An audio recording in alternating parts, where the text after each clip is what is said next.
Vision. What is your vision for not only yourself, we talked about yourself, but for your team? How many people do you see within your organization move into the top level with you? How many people can you see it? People ask me all the time, did you ever imagine this? They ask Marina and I, did you ever imagine this? Pippo and Tony and Richard Branson, all this stuff? I said, of course. I saw it a long time before it was reality. I saw it 30 years ago. Just took a while for it to turn into reality. What's your vision for your team?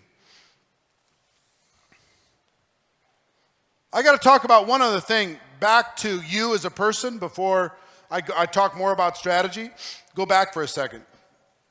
There's something major that happened in me. When I started off, I was a fighter. I really was. I was fighting, man.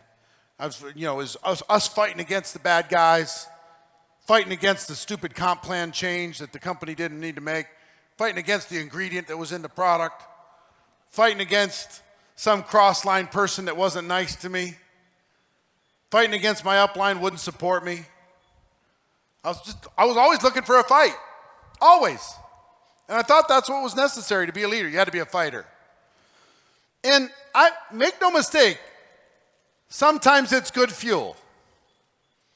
If somebody tells you you can't do it, you'll never succeed in network marketing, sometimes that's good fuel. To say, oh yeah?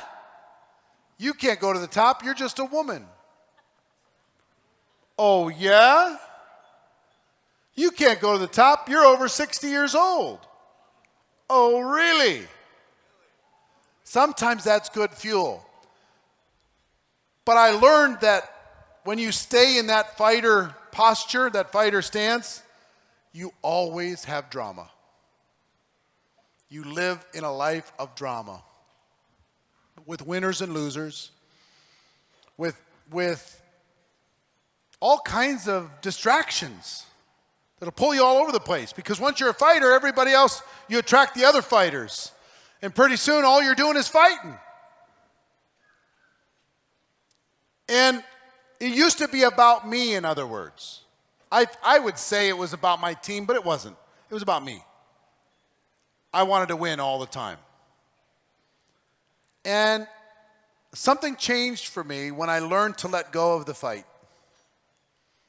What's necessary for a fight to happen?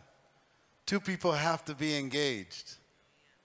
If you're playing tag with somebody, how do you win the game? You just stop. They tag you, you say, okay. You don't have to tag back before you run away. You can just say, okay, and just let it drop. I let the gloves fall.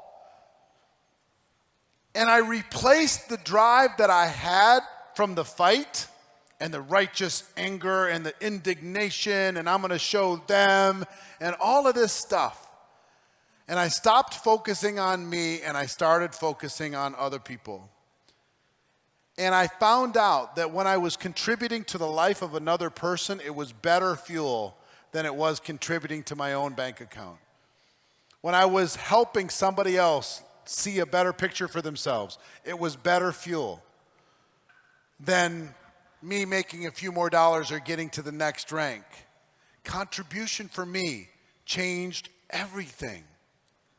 I've got to tell you, as you're thinking about yourself and what do you need to be in order to be able to hit this goal, I want you to focus on how many people can you help? How many people can you serve by introducing them to your product or your opportunity? How many people can you inspire to get to the next rank? How many people can you persuade to attend the event, not for your purposes, but to liberate them? How many people can you do that with? And then can you teach other people how to do the same thing? When that starts to happen, people look at you in a different light.